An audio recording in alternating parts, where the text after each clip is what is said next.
আজিৰ তাৰিখত যি চৰকাৰে বিদেশীৰ বিৰুদ্ধে যি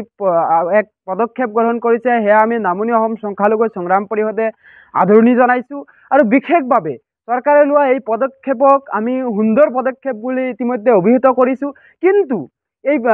বিদেশী খেদাৰ নামত অকল বাংলাদেশী কিয়, এই বাংলাদেশী কিয় পাকিস্তানৰ পৰা যদি কোনোবাই আহিছে তেওঁলোককো বহু খেদা দিব লাগিব আৰু বাংলাদেশৰ পৰা যদি কোনোবাই আহিছে তেওঁলোককো বহু খেদা দিব লাগিব। কিন্তু ইয়াতে কথাখিনি হৈছে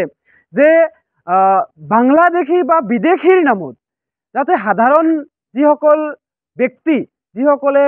প্ৰকৃততে ভাৰতীয় অসমীয়া ব্যক্তি সেইসকলক যাতে হাৰাশাস্তি কৰা নহয়। আমি নামনি অসম সংখ্যালঘু সংগ্ৰাম পৰিষদে এটা কথা স্পষ্ট কৰি দিব বিচাৰিছোঁ যে চৰকাৰে লোৱা পদক্ষেপ আমি প্ৰথমেই সমৰ্থন জনাইছোঁ আৰু ইয়া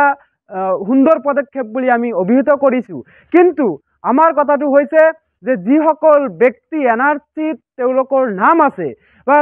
1971 চনৰ আগৰ পৰাই তেওঁলোকে এই আপোনাৰ ভাৰতবৰ্ষ বা অসমত বসবাস কৰি আছে তেওঁলোকক যাতে এই বিদেশীৰ নামত বা বাংলাদেশীৰ নামত যাতে হাৰাশাস্তি কৰা নহয় তাৰ কাৰণে আমি চৰকাৰক সকীয়াই দিব বিচাৰিছোঁ। আমি চৰকাৰক প্ৰত্যাহ্বান জনাইছোঁ যে যদি আপোনালোকে সঁচাকৈয়ে যদি বিদেশী খেদিব বিচাৰিছে অকল বাংলাদেশী বুলি নকয় বিদেশী বুলি তেওঁলোকক কয়, যিসকল প্ৰকৃত বিদেশী যিসকলে প্ৰকৃত অসমত আগৰ পৰা নাছিলে যিসকলে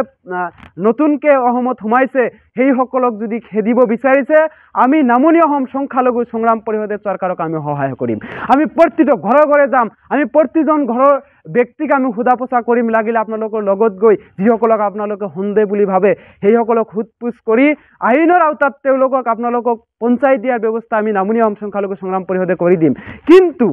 অযথা আৰক্ষী ৰাতি নিশাৰ বাখত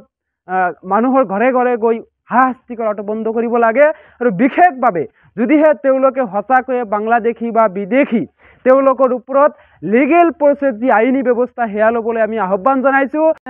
আজিৰ তাৰিখত যি চৰকাৰে বিদেশীৰ বিৰুদ্ধে যি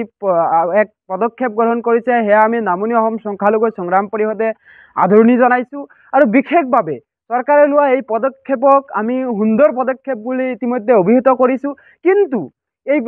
বিদেশী খেদাৰ নামত অকল বাংলাদেশী কিয়, এই বাংলাদেশী কিয় পাকিস্তানৰ পৰা যদি কোনোবাই আহিছে তেওঁলোককো বহু খেদা দিব লাগিব আৰু বাংলাদেশৰ পৰা যদি কোনোবাই আহিছে তেওঁলোককো বহু খেদা দিব লাগিব। কিন্তু ইয়াতে কথাখিনি হৈছে যে বাংলাদেশী বা বিদেশীৰ নামত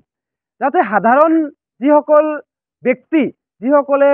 প্ৰকৃততে ভাৰতীয় অসমীয়া ব্যক্তি সেইসকলক যাতে হাৰাশাস্তি কৰা নহয়। আমি নামনি অসম সংখ্যালঘু সংগ্ৰাম পৰিষদে এটা কথা স্পষ্ট কৰি দিব বিচাৰিছোঁ যে চৰকাৰে লোৱা পদক্ষেপ আমি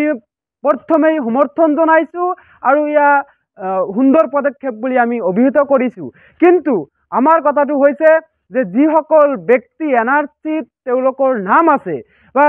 1971 চনৰ আগৰ পৰাই তেওঁলোকে এই আপোনাৰ ভাৰতবৰ্ষ বা অসমত বসবাস কৰি আছে তেওঁলোকক যাতে এই বিদেশীৰ নামত বা বাংলাদেশীৰ নামত যাতে হাৰাশাস্তি কৰা নহয় তাৰ কাৰণে আমি চৰকাৰক সকীয়াই দিব বিচাৰিছোঁ। আমি চৰকাৰক প্ৰত্যাহ্বান জনাইছোঁ যে যদি আপোনালোকে সঁচাকৈয়ে যদি বিদেশী খেদিব বিচাৰিছে অকল বাংলাদেশী বুলি নকয় বিদেশী বুলি তেওঁলোকক কয়, যিসকল প্ৰকৃত বিদেশী যিসকলে প্ৰকৃত অসমত আগৰ পৰা নাছিলে যিসকলে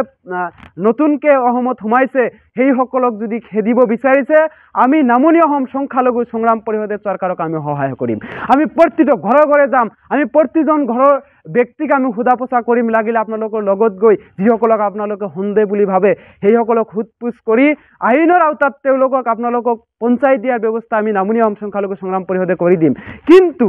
অযথা আৰক্ষী ৰাতি নিশাৰ বাখত মানুহৰ ঘৰে ঘৰে গৈ হাৰাশাস্তি কৰাটো বন্ধ কৰিব লাগে আৰু বিশেষভাৱে যদিহে তেওঁলোকে সঁচাকৈয়ে বাংলাদেশী বা বিদেশী তেওঁলোকৰ ওপৰত লিগেল প্ৰচেছ যি আইনী ব্যৱস্থা সেয়া ল'বলৈ আমি আহ্বান জনাইছোঁ। যিকোনো খবৰৰ বাবে যোগাযোগ কৰক 7099017330 লগতে 7099017110 নম্বৰত।